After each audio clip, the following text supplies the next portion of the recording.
A mother with her little daughter in her arms, soaked to the bone, with nowhere to go, crying under the torrential rain.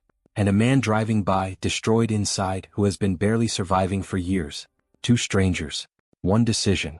And a miracle that neither of them saw coming. What I'm going to tell you today isn't just a story, it's a life lesson that's going to remind you that sometimes, when you help someone, you're actually saving yourself. Before we continue, buddy, write in the comments where you're listening from. We love knowing how far these heart-touching stories reach. It was a Tuesday night in Oregon. The rain was falling so hard it seemed like the sky was crumbling. Ryan Thompson was driving his truck, gripping the steering wheel with those worn hands from hard work. 11:30 at night after 14 hours on the job. He was dead tired, with heavy eyes and a blank mind. He just wanted to get home, see his son asleep, and rest a bit before everything started again the next day. But then his headlights illuminated something that chilled his blood. Two silhouettes under a bus stop. A woman hugging a small girl, both completely soaked. Something about the way that woman held the child made Ryan hit the brakes without even thinking. He'd learned a long time ago not to ignore that inner voice that tells you, something's not right here. He got out of the truck and the rain soaked him instantly. As he approached, he could see her face more clearly. She was young, maybe 30, with dark hair stuck to her cheeks. But it was her eyes that left him paralyzed. Pure desperation. The kind of look you only have when you have nothing left. "Miss," Ryan shouted over the thunder. "Are you okay?" She looked up. Tears mixed with the rainwater on her face. In her arms, a little blonde girl sobbed quietly. "We're fine," she said, but her voice broke with the lie. "Thanks." Ryan noticed she was wearing a medical uniform under a thin jacket. She was a nurse. "You're both going to get sick out here," Ryan said softly. "I have a son at home with the neighbor watching him. I'm heading back now. Can I take you somewhere? To the hospital? To the police?" The woman's face crumbled. New tears sprang from her eyes. I don't have. She could barely get the words out. "I don't have anywhere to go." 6 words that hung in the air like a heartbreaking confession. Ryan felt something stir in his chest. He knew that look. He'd had it himself once. "Come on," he said quietly. "Let's get you out of this rain." 20 minutes later, Ryan was opening the door to his house, a modest 2-bedroom rental. The neighbor, Mrs. Maria, quickly gathered her things when he explained there was an emergency. "Let me get you some towels," Ryan said, already moving. "And dry clothes. I'll make you some tea." The woman stood in the entryway, still hugging her daughter as if she couldn't believe what was happening. "I'm Emily. Emily Carter. This is Lily. Ryan Thompson. Nice to meet you. Wish it were under better circumstances." He handed her the towels and one of his flannel shirts. "The bathroom is at the end of the hall. Take your time." While Emily changed, Ryan went to check on his 7-year-old son Ethan, and found him asleep with a comic book on his chest. He smiled despite the fatigue, then went to the kitchen to boil water. When Emily came out 15 minutes later, with Lily wrapped in a towel and wearing one of Ethan's old shirts, she looked a little better. But her eyes still carried that tormented look. "Sit down," Ryan said, pointing to the kitchen table. "You don't have to tell me anything, but if you want to talk." Emily dropped into the chair. Lily curled up in her lap and finally fell asleep. She stared at the tea for a long time. Then, slowly, it all came out. "I've been a nurse at Cedar Falls General Hospital for 6 years, she said quietly. "Single mom since Lily was born. Her dad took off when he found out I was pregnant. Said he wasn't ready for kids, as if I was." Ryan stayed quiet, just listening. 6 weeks ago they bought the hospital. Corporate restructuring, they call it. They fired 15 nurses, including me. Replaced us with cheaper, less experienced staff. Her hands trembled around the mug. "And that's it?" Ryan asked, clenching his jaw. "And that's it." Emily's voice became hollow. "I looked for work everywhere, but news travels fast in the nursing world. Everyone assumed the worst about us. My savings vanished. Lily has asthma. Her meds aren't cheap. Yesterday I couldn't pay the rent. My landlord gave me until today." She stopped, swallowing hard. "I called everyone I knew. My parents died years ago. No siblings. And my friends?" She shook her head. "You learn who your real friends are when you're desperate. I spent the day selling what I could. It wasn't enough. By afternoon my stuff was on the sidewalk. They changed the locks. And your things?" Ryan asked carefully. "Gone. I took what I could carry. Some clothes, Lily's inhaler, my nursing credentials. Everything else." Her composure broke. "I called 4 shelters. All full. I didn't know what else to do, so I just sat there under the rain." Ryan felt a knot in his throat. He knew something about that kind of desperation. "You're staying here?" he said quietly. Emily's head snapped up. "What? No, I couldn't. You're staying here, Ryan repeated, this time more firmly. I have an extra room. Well, it's more of an office with a futon, but it's warm and dry. At least until you get back on your feet. You don't even know me, Emily protested. I'm a complete stranger. I know you're a mother who'd rather sit in the freezing rain than put her daughter in danger, Ryan said firmly. I know you're a nurse who got screwed over by corporate greed. And I know what it feels like to need help and have nowhere to go. His voice softened. I can't solve all your problems, but I can give you a safe place to sleep tonight. We'll figure out the rest tomorrow. Emily covered her face with her hands, her shoulders shaking with silent sobs. Ryan slid a box of tissues across the table and gave her space. When she finally looked up, her eyes were red but inquisitive. Why are you doing this? Ryan was quiet for a moment. His gaze drifted to the dark hallway where his son slept. 4 years ago, he began slowly, my wife died. Ovarian cancer. When they found it, it was already stage 4. Emily's hand moved instinctively across the table. We tried everything. Chemo, radiation, experimental treatments we couldn't afford. Sold everything, drained our savings, maxed out credit cards, took loans against the house. The memories still felt sharp. We fought for 18 months. And she still left us. I'm so sorry, Emily whispered. I had a 3-year-old son who barely understood why mommy wasn't coming home. And I had a mountain of debt that took me 2 years to climb. Lost the house, lost most of our things, had to start completely from scratch. Ryan's voice grew hoarse. I took the first job I found. Construction, heavy labor, long hours. We moved into this rental house. He paused, the weight of those years pressing on him. And I just shut down. I wasn't living. I was existing, going through the motions. Wake up, get Ethan ready, drop him at daycare, work until I couldn't anymore, pick him up, feed him, put him to bed. And repeat. For how long? Emily asked softly. Too long. Ryan met her eyes. I pushed everyone away. Friends stopped calling. My family back east offered to take Ethan for a while, but I couldn't let him go. He was all I had left of her. I had to be there for him. I had to try to be both parents even though I was barely keeping afloat. He leaned forward slightly. Some days I didn't know how I was going to make it, but there was no one else. No one to complain to, no one to hand it off to when it got too hard. So I just kept going. What changed? Emily asked. Nothing changed. Ryan's laugh sounded empty. Not really. I'm still going through the motions most days. Still trying to figure out how to be enough for him. But tonight, seeing you and Lily out there. He shook his head. I saw you too, and I saw us 4 years ago. Drowning and desperate. He squeezed her hand.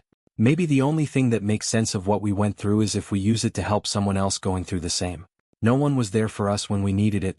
Maybe I can be that person for you. New tears rolled down Emily's cheeks, but this time she smiled through them. Thank you, she whispered. Thank you. Morning light filtered through the windows. Ryan woke to an excited voice cutting through his exhaustion. Dad, there's a girl in the living room. He stumbled out of his bedroom and found Ethan standing in the doorway, staring wide-eyed at Lily curled up on the futon, still asleep. Son, keep it down, Ryan whispered, guiding him to the kitchen. We have guests. Let me explain. Over breakfast, while Ryan made pancakes, his only specialty if you could call it that, he told Ethan an age-appropriate version of what had happened the night before. His son listened with that serious expression he got when processing something important. So are they staying with us? Ethan asked. For a little while? Yes. I need you to be on your best behavior, okay? Lily's been through a lot. Ethan nodded solemnly. Then he said something that tightened Ryan's chest. Like us when Mommy got sick? Ryan hugged his son tightly. Ethan rarely talked about those days. He'd been so little. Yeah, son. Something like that. Then we should help them, Ethan said as if it were the most obvious thing. Because no one helped us and it was really hard. The wisdom in those simple words nearly broke Ryan. You're right, he managed to say. We should help them. Emily appeared in the doorway, Lily on her hip. Sorry, we didn't mean to be a bother. Pancakes, Ryan interrupted, pointing to the table. Fair warning, they're not gourmet. Over breakfast, the two kids eyed each other with cautious curiosity. Lily, once she warmed up, turned out to be quite chatty. My bunny got lost, she told Ethan sadly. Mr. Floppy Ears. He was my favorite. We can make you a new one, Ethan declared. My dad taught me to sew buttons after Mommy. After she left. We can probably make a bunny. The look Emily gave Ryan over the kids' heads was one of deep gratitude. Days turned into weeks. An unexpected routine formed. Ryan left early for construction sites. Emily made breakfast for the kids and walked them to the nearby elementary school. Ethan had insisted Lily go to his school, and Ryan had managed a temporary enrollment. Emily spent her days job hunting, making calls, rebuilding her life piece by piece. Ryan came home to find dinner cooking and the house filled with something it hadn't had in 4 years: laughter. For the first time since his wife died, Ryan found himself looking forward to coming home. The silence that had suffocated him for so long had been replaced by noise, conversation, life. He caught himself smiling without forcing it. 4 weeks later, Emily got a call from a clinic on the outskirts of town. 3 days later she had a job offer. "I start Monday," she told Ryan that evening during their tea ritual. "The kids were already asleep. The pay is decent. In a month I should have enough saved for a deposit and first month's rent somewhere." Ah. Ryan felt something sink in his stomach. "That's great." "Really?" Emily studied him carefully. "Unless you don't want us to go." He stopped, started again. "I don't want you to go. These last 4 weeks, this house has felt like a home again instead of just a place where Ethan and I exist." "Then we'll stay," Emily said softly. "I'll pay rent. We'll figure it out as we go." Ryan nodded, not trusting his voice. Something was shifting between them, but neither was ready to name it yet. Months passed. Fall turned to winter, then spring. Emily's presence transformed the house little by little. She painted Lily's room a soft lavender, organized the kitchen, brought home flowers and put them in the window. But more than that, she brought back pieces of Ryan that he thought had died with his wife. He found himself having real conversations again, laughing at silly jokes, playing board games with the kids instead of just going through the motions. Ethan blossomed under the attention. His quiet sadness lifted. He talked more, smiled more, started bringing home better grades. And Lily, shy at first, became the spark in their little home, bossing Ethan around with the confidence of someone who finally felt safe. Late at night, after the kids were asleep, Ryan and Emily sat on the porch with tea and talked about everything. Her nursing shifts, his work projects, the kids' latest antics. But underneath it all was something neither acknowledged. An undercurrent. An awareness. One night, their hands nearly touched on the armrest. Both pulled back quickly. "We probably should," Emily started. "Yeah," Ryan agreed. "For the kids." Neither said what they were both thinking. What if we ruin this? What if we destroy what we've built? Lily's 8th birthday came in September, almost a year after that rainy night. They had a little party in the backyard, small, just some school kids. Lily had spent the morning making Ethan a crown out of construction paper, declaring him the birthday king. Ryan watched them play together, Lily's blonde head next to Ethan's dark one, and felt his throat tighten with an emotion he'd been holding back for months. Emily came to stand beside him. "They get along well," she said softly. "Yeah," Ryan agreed. "They do." A long silence stretched between them. Then Emily said, so quietly he almost didn't hear, "I don't want us to be just friends anymore." Ryan's heart stopped. He turned to look at her. Really look at her. At this woman who'd stumbled into his broken, desperate life, who'd slowly pieced herself back together while helping him do the same. "I've been waiting a year to hear you say that," he admitted. Emily's eyes filled with tears. "I was so scared. Scared of ruining this. Scared of—" Ryan kissed her. Gentle, careful, full of all the feelings he'd been suppressing for months. When they pulled apart, both were smiling. "We'll take it slow," Emily said. "For them. For us." "Slow," Ryan agreed. "I can do slow." Slow turned out to be harder than they thought. Dating while living together with 2 kids, watching every move required strategy. Movie nights became dates only after the kids were asleep. Stolen kisses in the kitchen. Hands held under the table during dinner. They told the kids 3 months into their relationship, sitting them down seriously. "So," Ryan started awkwardly, "Emily and I are boyfriend and girlfriend now," Lily announced happily. "Finally." Ethan rolled his eyes. "We've known for like forever, Dad." Apparently they'd been less subtle than they thought. The first year of dating brought challenges they hadn't anticipated. Emily got really sick with a flu that left her bedridden for a week. Ryan panicked, shut down emotionally completely. The fear of losing someone else he loved came roaring back with a vengeance. Emily noticed immediately. "Hey," she said gently when he brought her soup, his hands shaking slightly. "I'm fine. It's just the flu. I'm not going anywhere." "I know," Ryan said, but his voice betrayed him. "You're scared?" Emily took his hand. "Ryan, look at me. I get it. But you can't protect yourself from loss by shutting down every time something happens. We have to talk about these things." It was the first of many hard conversations. Learning to communicate fears. Learning to be vulnerable. Learning that love after loss meant facing those fears together. Emily had her own struggles. When money got tight one month, she insisted on taking extra shifts, pushing herself to exhaustion. "I can't depend on you," she said when Ryan confronted her. "I can't be that woman who needs rescuing." "You're not," Ryan said firmly. "We're partners. That means we carry things together. You don't have to prove anything to me, Em." They learned slowly, painfully, beautifully. Learned to fight fair, to apologize, to forgive, to lean on each other without losing themselves. Sometimes love isn't about grand gestures. It's about choosing each other every day even when it's hard. The second year of dating felt different. Easier. The sharp edges of their individual trauma had been smoothed by patience and time. They celebrated holidays together, real celebrations, not just going through the motions. Halloween costumes, Thanksgiving dinner, Christmas morning with too many presents and not enough coffee. They built traditions. Movie nights on Fridays, pancakes on Sunday mornings, Wednesday afternoon walks around the neighborhood. Ethan, now 10, had become Lily's fierce protector at school. Lily, now 8, had Ethan wrapped around her little finger. One afternoon, while cleaning up after dinner, Lily asked casually, "When are you going to get married for real?" Emily nearly dropped the plate she was holding. "We haven't really talked about that yet, sweetie," she said carefully. "But you love each other, right? And we're already a family. So when do we make it official?" That night on their porch, their spot for important conversations, Ryan brought it up. "Are we ready for that? Marriage?" Emily was quiet for a long moment. "I think so. I think I've been ready for a while. But only if you are. Only if we're both sure." Ryan thought about the last 3 years. About the woman who'd shown up in his life with nothing. About how she'd helped him become a man who could really feel again. About the family they'd built from broken pieces. "I'm sure. I've never been more sure of anything." 3 months later, on a Saturday afternoon, Ryan was standing in his backyard watching Ethan and Lily set up an elaborate obstacle course with pool noodles and cardboard boxes. The ring in his pocket felt heavy. He'd been carrying it for a week, waiting for the perfect moment. But watching Emily laugh as Lily declared herself supreme commander of the backyard kingdom, Ryan realized there was no perfect moment. It was just this. Just them. "Hey, Supreme Commander, can you come over?" "You too, Ethan." The kids ran over, breathless and grass-stained.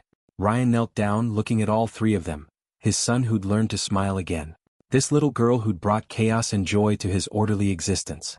And the woman who'd saved him by letting him save her. "We're a good team, right? The 4 of us." "The best team," Lily declared. Ryan pulled out the ring. He heard Emily's sharp intake of breath. "How about we make it official?" He looked at Emily, his eyes saying everything words couldn't. "How about we become a real family? Emily Carter, will you marry me?" Emily's hand flew to her mouth. Tears streamed down her face, but she was smiling, radiant, joyful, alive. "Yes," she whispered, then louder. "Yes."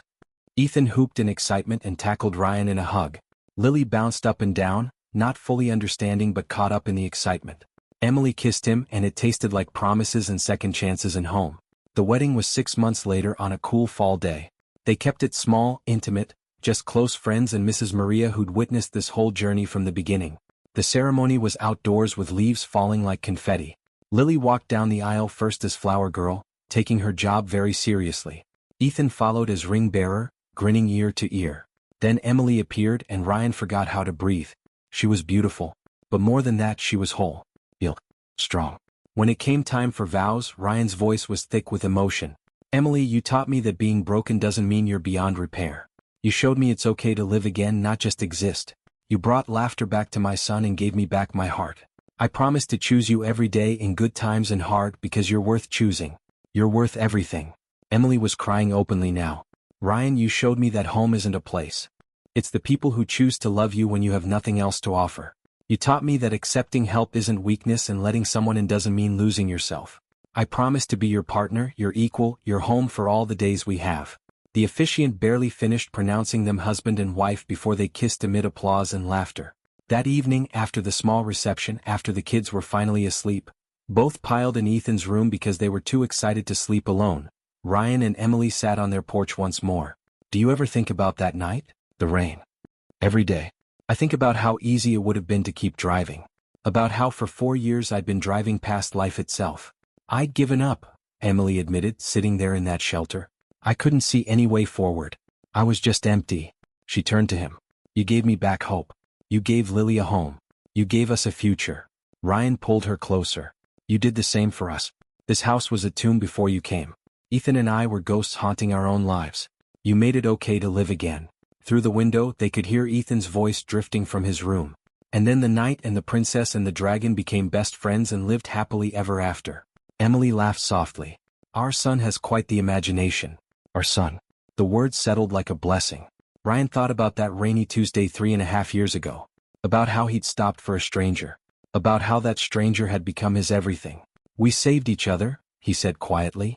Yes, Emily agreed, resting her head on his shoulder. We did. They sat in comfortable silence under the stars. Two people who'd learned that sometimes the darkest nights lead to the brightest dawns. That sometimes hope looks like a stranger stopping in the rain. That family isn't always about blood. Sometimes it's about choice. About showing up. About loving fiercely even when you're scared. About being broken together and finding wholeness in the pieces. Ryan Thompson stopped on a rainy Tuesday thinking he was helping a desperate stranger. He didn't know he was saving himself. 3.5 years later, 4 broken pieces had become a whole family. Their story wasn't about the perfect moment.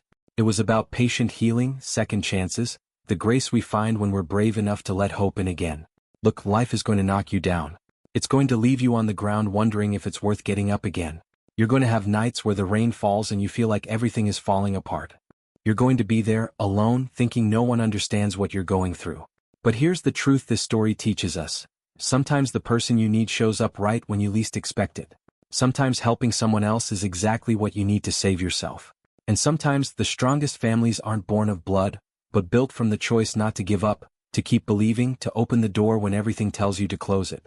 Ryan didn't know that Tuesday night would change everything. Emily didn't know a stranger would become her salvation. Ethan and Lily didn't know they'd find siblings amid the pain. But that's how life works, buddy. Miracles don't always come wrapped in shiny paper. Sometimes they come soaked, desperate, shivering in the rain. And the question is, are you going to drive by? Or are you going to stop? Because the reality is this. We're all one decision away from completely changing our lives. Ryan could have kept driving. He could have said, "Not my problem," and gotten home to collapse in bed. No one would have blamed him. But he stopped.